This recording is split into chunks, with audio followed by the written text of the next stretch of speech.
In this video, we're going to talk about objections to Lewis's theory.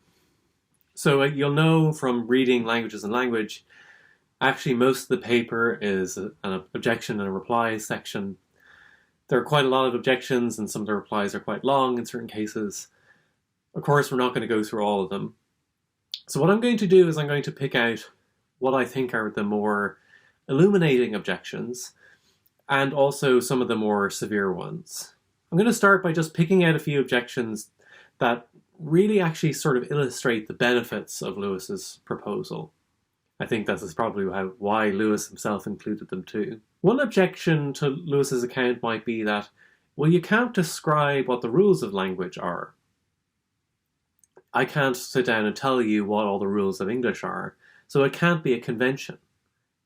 The fact that we speak English can't be a convention.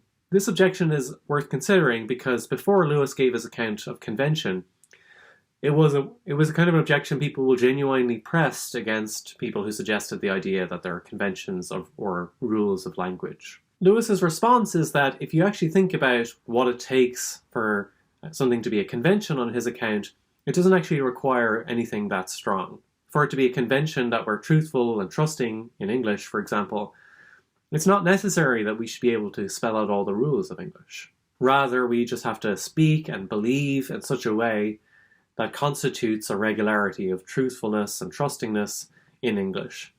But that doesn't require us to be able to say all of those things. Because, well, what does that require? Well, it requires us to be doing it. It requires us to expect other people to be doing it. It requires us to have certain sort of preferences about it. It requires that there be alternatives and that it be common knowledge. It's not obvious that any of these things require us to be able to say in detail, to be able to describe in detail the rules of the language, to be able to say in an illuminating way what the connection between sentences and meanings are. The cases where you might think that arises is where you believe everyone else to be truthful and trusting. But remember, this just means that you believe other people will say sentences that are true in the particular language, and that you will yourself try to say the sentences that are true in that particular language. And everybody has to admit that you try to do those kinds of things, or to make sense of the fact that we try to do those kinds of things. And that we believe in general that people will try to do those kinds of things. So it's not obvious that there really is any special requirement in thinking of this as a convention, that we be able to state the rules of the language that we're actually using. The second objection that I'll consider is this objection that Lewis is over-intellectualizing the use of language. The use of language is not a rational process, it's just something we do by habit. What Lewis says is that there isn't any real conflict here. To say that something is a habit is not necessarily to say that it's not a rational process. Indeed, he thinks it's very rational, given that we are now engaged in this regularity, to keep acting in the way that we are, to say certain sentences when certain things happen and respond to them habitually in certain kinds of ways. But it's also rational to do that. It's a habit we formed precisely because now, given the previous regularity, it's rational for us to respond in those ways. You can sort of bring this out further by thinking back to other examples of conventions from the past. Think, for instance, of the rowing convention, where two people row in a certain kind of rhythm. That becomes entrenched as a convention because once a certain amount of precedence has been established, the easiest thing to do going forward is just do exactly the same kind of thing. So it becomes habit. In the rowing case, it comes to be a habit to row in a particular way, precisely because it's rational for you to do it. The objection fails then because it has this false presupposition that for it to be habit, that must mean that there's no rationality involved. Another interesting objection is this. Imagine a community of people who habitually lie in a particular language. So there's a community of liars. They take themselves to be speaking a particular language, but they always try to say false things in that language rather than true things. The objection then is, well, if this is coherent, isn't that inconsistent with Lewis's story of what it is to be speaking a particular language? Because clearly, this community of people are not truthful in the particular language, even though they are speaking it. Lewis's response here is that he actually thinks that it isn't possible to imagine a case like this, Although what he actually says is a little bit scant. What I suspect he has in mind is something like this, that if I'm really trying to say sentences that are false in one particular language, well, that's just going to amount to also being truthful in a different kind of language. So think about a particular example. So here, one language is English. We can very easily come up with an alternative to English where every sentence expresses the negation of what it does in English. So an English sentence, the cat is on the mat, that expresses the proposition that the cat is on the mat. A different language would be a language where the sentence the cat is on the mat expresses the proposition that the cat is not on the mat. So we take every sentence, we find the proposition it expresses in English, and we negate that. That's our new language. Call this not English. So imagine we are a community of people who were trying to be untruthful in English. That is, we were trying to say things that were false in English. Well, wouldn't we thereby be a community of people who are truthful in not English? Because if we're trying to say sentences that are false in English, we are thereby trying to say sentences that are true in not English. Moreover, suppose we know that everybody is going around saying sentences that are false in English. That is, we know that people are not truthful in English. Don't we thereby expect them to be truthful in not English, and therefore come to believe the things that these sentences express in not English? That is, when you say the cat is on the mat, I come to believe that the cat is not on the mat, because I know that we're a community of liars with respect to English. So it looks like what's rational for the audience is for them to be trusting not with respect to English, but with respect to not English. So what seems to happen when you think about an example like this, or at least here's my way of trying to reconstruct what Lewis is thinking is that when you think you've got a situation of people that are systematically, they're always lying in English, you're actually misdescribed the situation. It's true that they're not being truthful and trusting in English, but they are being truthful and trusting in some other language. They're being truthful and trusting, for example, in not English. So this isn't, in fact, a community of people who go around lying to each other all the time. It's a community of people who are going around telling each other the truth. They're just telling each other the truth with respect to a different language. I should hold up my hands and say I'm not completely certain that this is what Lewis has in mind. He could have said a little bit more. All he does say is that I think when you think through the cases, you actually can't imagine situations like this. My way of trying to reconstruct it is to say that, well, if you imagine people who were deliberately going out of their way to always say false sentences of English, and who knew that everybody was going around saying false sentences of English, they would thereby be truthful and trusting, not in English, but in some other language. And so, according to Lewis's convention, would count as speaking some other kind of language.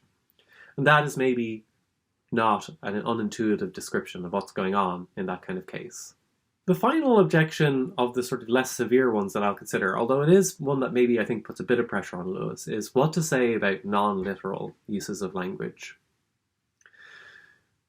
So it's true that we want to go around, it's true that we want for people to have true beliefs in general, but that's not the only thing we do. So sometimes we say things that go beyond their literal meanings. Other times we say things that are directly in conflict with their literal meanings. So there are sarcastic uses of language, there are ironic uses of language, and sometimes there are uses of language that are indifferent to the truth or falsity. So if you think about maybe like jokes, sometimes making certain kinds of jokes or comments, it doesn't really matter so much what the truth is, what matters is something else, like whether they're funny. The question then is, well, given that there are all these other kinds of uses where it looks like we're not particularly attempting to avoid saying false things, we're perfectly happy to say false sentences for other purposes, how could we actually count as being truthful and trusting? Because we're not trying to avoid saying particular false sentences, and our audiences will not come to believe what those things literally say. They'll come to believe other things, or maybe come to believe nothing at all. So what's going on? Lewis actually considers a few different kinds of responses. Some are kind of more plausible than others. I'll just focus on two right now.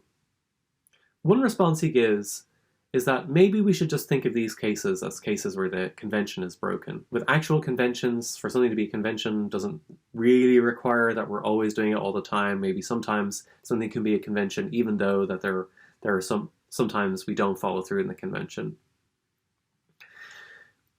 One conjecture he puts forward is that maybe that's the way we should think of non-literal uses. They're just sort of an exception.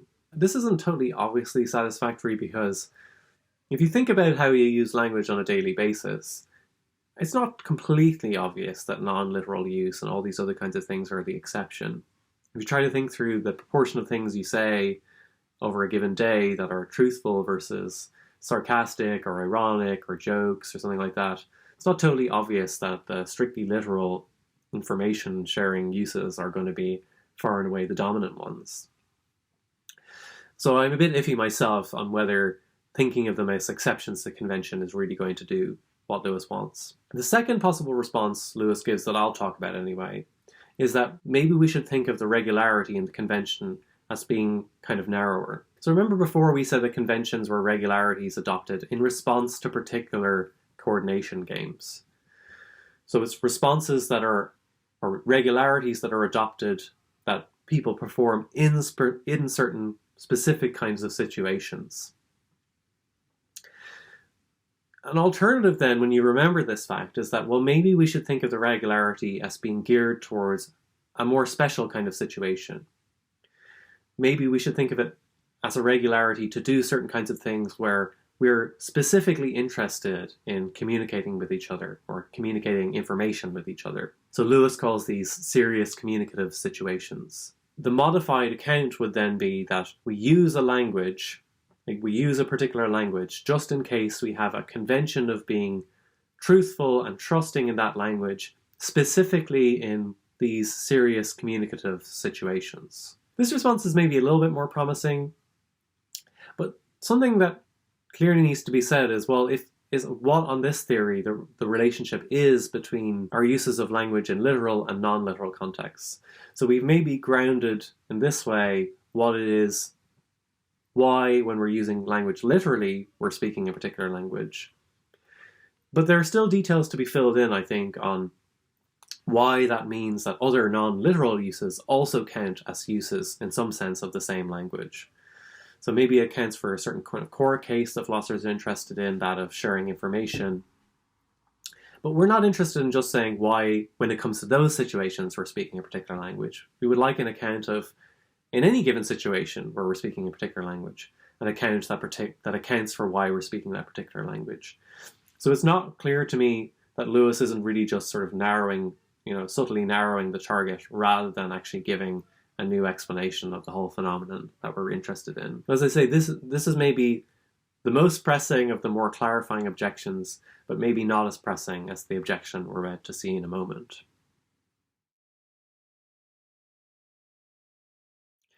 The objection we're going to focus on now is the one that he mentions was in the paper was raised by Stephen Schiffer and got pursued in an exchange he had with John Hawthorne. The first thing we need to observe to get this worry going is that it's really easy to, once you've got a language, to, in some sense, create a new one or provide an example of a new one that shares almost everything in common. So let's take it, for instance, the set of sentences in English paired with their meanings. So all the declarative sentences we'll imagine express certain sets of possible worlds. Once you have a language, there's a really easy way to make a new one, which is just add a new sentence and specify what proposition you take it to mean. And in particular, one thing we could do is we could add a sentence being a string of words that is really, really long, really colossally long, and incredibly hard to pronounce. And just pair that sentence with some random meaning, like the cat is on the mat or something. So let's imagine we've done this. We've taken English, which is a set of sentences combined with their meanings, and we just throw in an extra sentence and combine it with the meaning that the cat is on the mat. And we're going to stipulate that the sentence we've thrown in is this really long sentence, and that's very hard to pronounce. Let's just give that sentence a name. We'll call it sentence S. English is the language we actually speak, that in a way of forming a new language, You take English, you add S to it with some randomly chosen meaning. Let's call the new language Schminglish. So here are two languages. There's English, and there's a language that is almost identical to English, except having this sentence S thrown in. It seems like, in fact, we are English speakers and not Schminglish speakers. That English is the language we speak and not Schminglish. The worry, though, is it actually looks maybe like on Lewis's account, we count as speakers of both languages. Let's see why you might be worried about that this is so. Remember, to count as being a Schminglish speaker, you have to be truthful and trusting in that language. So you have to say sentences of Schminglish you have to try to avoid saying sentences in that language that are false. When people say a sentence, you have to believe the proposition expressed by that sentence in the particular language. So now the question is, well, on Lewis's definition, are we truthful and trusting in Schminglish as we've defined it? And there's some reasons to think that maybe the answer is actually yes. And in fact, we trivially count as speaking Schminglish. Why is this? Well, we chose the sentence carefully, or at least the certain properties of the sentence. The sentence was deliberately picked so it would be one that, even if it was part of the language, you would never say, just because it was so long and so difficult to pronounce. So the fact that you don't say this particular sentence S is overdetermined. Not only is it not part of your language, but it's so long and unwieldy and cumbersome, you wouldn't even say it if it was. And it's exactly this latter feature that people, Schiffer and Hawthorne, have worried that means that you do count as saying Schminglish, as being a Schminglish speaker. Because, first of all, consider it from the point of view of truthfulness. As we said, regardless of whether you speak that language or not, this is not a sentence you would ever say. It's not even clear it's a sentence that you could say. So if you would ever say it, you would in particular never say it falsely. There would never be any problem with trying to avoid saying the sentence if it was false, because you were just never going to say it in the first place. So that's an argument for maybe thinking that you're truthful with respect to Schminglish, because you're truthful with respect to all the other English sentences, and you're trivially truthful with respect to the sentence S, because you would never try to say it for independent reasons. You'd never try to say it because it's just impossible for you to say it, or really, really hard for you to say it. What about trusting this? Are you also trusting in Schminglish? Well, we know you're trusting in English, so we have most sentences taken care of, so we just got to think about sentence S. Do you ever expect somebody to say that sentence falsely? And the answer to that question looks like no. You don't expect people to say the sentence S falsely, but simply because you never expect them to say it at all. You just think that that sentence is, independently of what it means or whether it's a sentence of English, you would already know that nobody would ever say that sentence. So you don't expect them to say it, so you don't expect them to say it falsely. So you might worry that for this reason, you also count as being trusting in Schminglish. Because you don't expect people to say S falsely, because you don't expect them to say it at all. So the question is, then, how does Lewis determine that it's English that we're speaking and not Schminglish? Because there's at least a prima facie case that when you think about his actual conditions, we do count as speaking, in fact, both languages. And this, you might worry, is not a good result. You might think, we're clearly English speakers, not Schminglish speakers. So if we count as speaking both, then something has gone wrong. Here's what Lewis said in response to this objection. He said, it is true that you count as being truthful in Schminglish.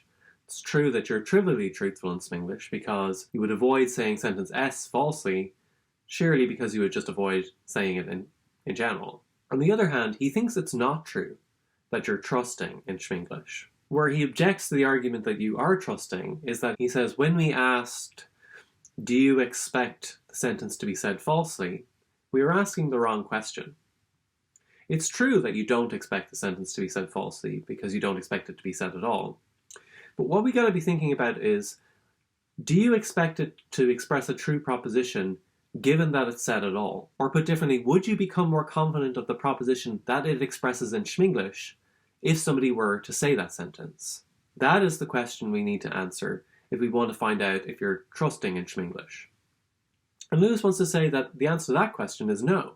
It's not the case that if somebody were to say the sentence S, the sentence that distinguishes Schminglish from English, that you would become more confident in the proposition it expresses if somebody said that. So remember, we're imagining that it expresses the proposition that the cat is on the mat.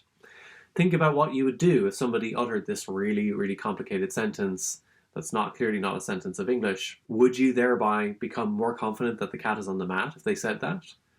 The answer seems to be clearly no.